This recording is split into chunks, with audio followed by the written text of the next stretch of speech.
भारत के स्वतंत्रता संग्राम में अनेक महान नेताओं और क्रांतिकारियों ने अपना योगदान दिया, लेकिन कुछ व्यक्तित्व ऐसे भी थे जिन्होंने आज़ादी के बाद देश निर्माण में महत्वपूर्ण भूमिका निभाई। उन्हीं महान महिलाओं में एक नाम था राजकुमारी अमृत कौर। वे केवल एक स्वतंत्रता सेनानी ही नहीं थीं, बल्कि स्वतंत्र भारत की पहली स्वास्थ्य मंत्री भी बनी। उन्होंने महिलाओं की शिक्षा, स्वास्थ्य और समाज सुधार के लिए अपना पूरा जीवन समर्पित कर दिया। आज जब भारत का नाम स्वास्थ्य सेवाओं में तेजी से आगे बढ़ रहा है, तब all India institute of medical sciences जैसी संस्था का उल्लेख अवश्य होता है। इस प्रतिष्ठित संस्थान की स्थापना के पीछे राजकुमारी अमृत कौर की मेहनत और दूरदृष्टि थी। उन्होंने भारत में आधुनिक चिकित्सा शिक्षा और बेहतर स्वास्थ्य व्यवस्था का सपना देखा और उसे साकार भी किया। राजकुमारी अमृत कौर का जन्म 2 फरवरी 1889 को उत्तर प्रदेश के लखनऊ में हुआ था।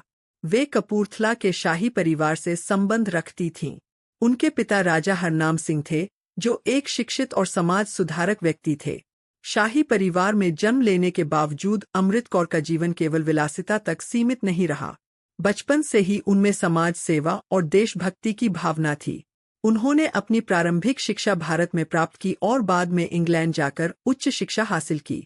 विदेश में पढ़ाई करने के कारण उन्हें आधुनिक शिक्षा और पश्चिमी समाज को समझने का अवसर मिला, लेकिन विदेश में रहते हुए भी उनका मन भारत और भारतीय समाज की समस्याओं से जुड़ा रहा। राजकुमारी अमृत कौर के जीवन का सबसे बड़ा मोड़ तब आया जब उनकी मुलाकात महात्मा गांधी से हुई। गांधी जी के विचारों से वे अत्यधिक प्रभावित हुईं। उन्होंने महात्मा गांधी को अपना आदर्श मान लिया और स्वतंत्रता आंदोलन में सक्रिय रूप से भाग लेने लगीं। गांधी जी के साथ काम करते हुए उन्होंने सादगी और सेवा का मार्ग अपनाया। शाही जीवन छोड़कर वे आम लोगों के बीच रहने लगीं। उन्होंने महिलाओं को जागरूक करने, शिक्षा फैलाने और समाज में समानता लाने के लिए कार्य शुरू किया। राजकुमारी अमृत कौर ने भारत छोड़ो आंदोलन सहित कई आंदोलनों में भाग लिया। अंग्रेज सरकार ने उन्हें कई बार जेल में भी डाला, लेकिन कठिनाइयों के बावजूद उन्होंने अपने कदम पीछे नहीं हटाए। उन्होंने महिलाओं को स्वतंत्रता आंदोलन से जोड़ने में महत्वपूर्ण भूमिका निभाई। उस समय भारतीय समाज में महिलाओं की स्थिति कमजोर थी। महिलाओं को शिक्षा और अधिकारों से वंचित रखा जाता था। अमृत कौर ने महिलाओं को आत्मनिर्भर और जागरूक बनाने के लिए अनेक अभियान चलाए। वे मानती थी कि किसी भी राष्ट्र की प्रगति तब तक संभव नहीं है जब तक महिलाएं शिक्षित और सशक्त न हों। राजकुमारी अमृत कौर महिलाओं के अधिकारों की प्रबल समर्थक थीं। उन्होंने बाल विवाह, पर्दा प्रथा और महिलाओं के साथ होने वाले भेदभाव के खिलाफ आवाज उठाई। उन्होंने महिलाओं की शिक्षा को बढ़ावा देने के लिए कई संस्थाओं के साथ मिलकर काम किया। वे चाहती थी कि महिलाएं केवल घर तक सीमित न रहें बल्कि समाज और राजनीति में भी आगे आएं।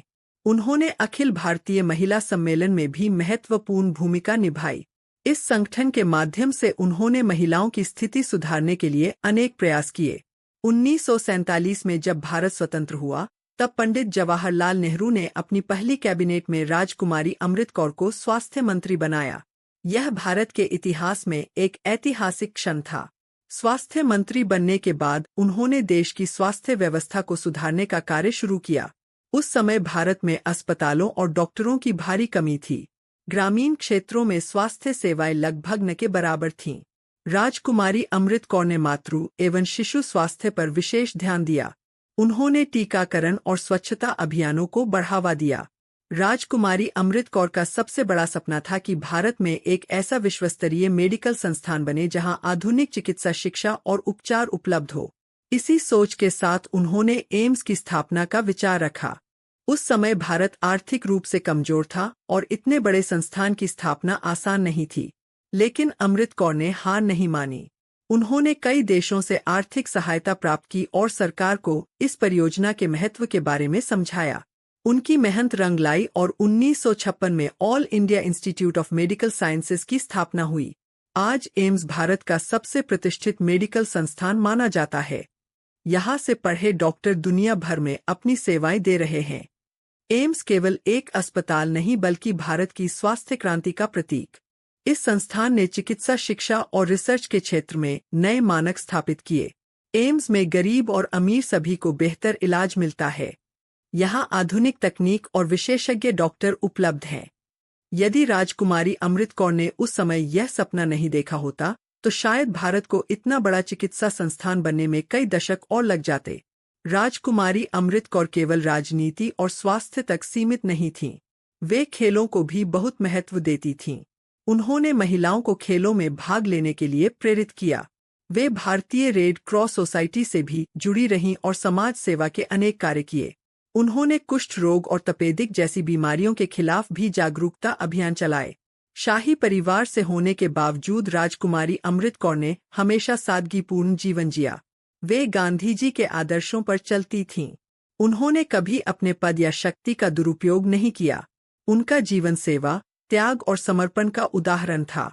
2 अक्टूबर 1964 को राजकुमारी अमृत कौर का निधन हो गया, लेकिन उनके कार्य आज भी जीवित हैं। जब भी एम्स का नाम लिया जाता है, तब उनके योगदान को याद किया जाता है। उन्होंने यह साबित कर दिया कि सच्ची देशभक्ति केवल आज़ादी दिलाने तक सीमित नहीं होती, बल्कि देश निर्माण में योगदान देना भी उतना ही महत्वपूर्ण है। राजकुमारी अमृत कौर भारत की उन महान महिलाओं में से थी जिन्होंने समाज सुधार, महिला सशक्तिकरण और स्वास्थ्य सेवाओं के क्षेत्र में अमूल्य योगदान दिया। उन्होंने अपना पूरा जीवन देश और समाज की सेवा में समर्पित कर दिया। एम्स की स्थापना उनके दूरदर्शी विचारों का परिणाम थी, जिसने भारत को चिकित्सा क्षेत्र में नई पहचान दिलाई। आज राजकुमारी अमृत कौर केवल भारत की पहली स्वास्थ्य मंत्री ही नहीं थीं, बल्कि राजनीति, समाज सुधार और महिला अधिकारों की एक मजबूत आवाज भी थीं। राजनीति से जुड़ी उनकी कुछ खास और कम जानी जाने वाली बातें। राजनीति से जुड़ी महत्वपूर्ण जानकारी। अमृत कौर का जन्म 2 फरवरी 1889 को एक शाही परिवार में हुआ था। उनके पिता कपूरथला रियासत के राजघराने से थे, लेकिन उन्होंने आरामदायक जीवन छोड़कर स्वतंत्रता आंदोलन का रास्ता चुना। वे महात्मा गांधी की बेहद करीबी सहयोगी थी और कई वर्षों तक उनके साथ रहीं। गांधी जी उन्हें अपनी पुत्री समान मानते थे। 1930 के नमक सत्याग्रह और 1942 के भारत छोड़ो आंदोलन में हिस्सा लिया और जेल भी गईं। अमृत कौर भारतीय राष्ट्रीय कांग्रेस की प्रमुख महिला नेताओं में शामिल थीं। उन्होंने महिलाओं को राजनीति में लाने के लिए कई अभियान चलाए। आज़ादी के बाद वे जवाहरलाल नेहरू की कैबिनेट में शामिल हुईं और भारत की पहली महिला कैबिनेट मंत्री बनीं। स्वास्थ्य मंत्री के रूप में उन्होंने भारत में टीकाकरण, नर्सिंग शिक्षा और ग्रामीण स्वास्थ्य सेवाओं को मजबूत करने का काम किया। उन्होंने all India institute of medical sciences यानी एम्स की स्थापना में सबसे बड़ा योगदान दिया। उन्होंने विदेशों से फंड जुटाकर इस संस्थान को बनवाने में मदद की। अमृत कौर महिलाओं के अधिकारों के लिए खुलकर बोलती थीं।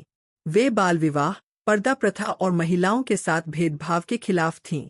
वे खेलों को भी बढ़ावा देती थीं और भारत में महिला खेलों के विकास के लिए काम किया। वे राष्ट्रीय खेल संस्थाओं से भी जुड़ी रहीं। उन्होंने कभी शादी नहीं की और अपना पूरा जीवन देश सेवा और समाज सुधार के लिए समर्पित कर दिया।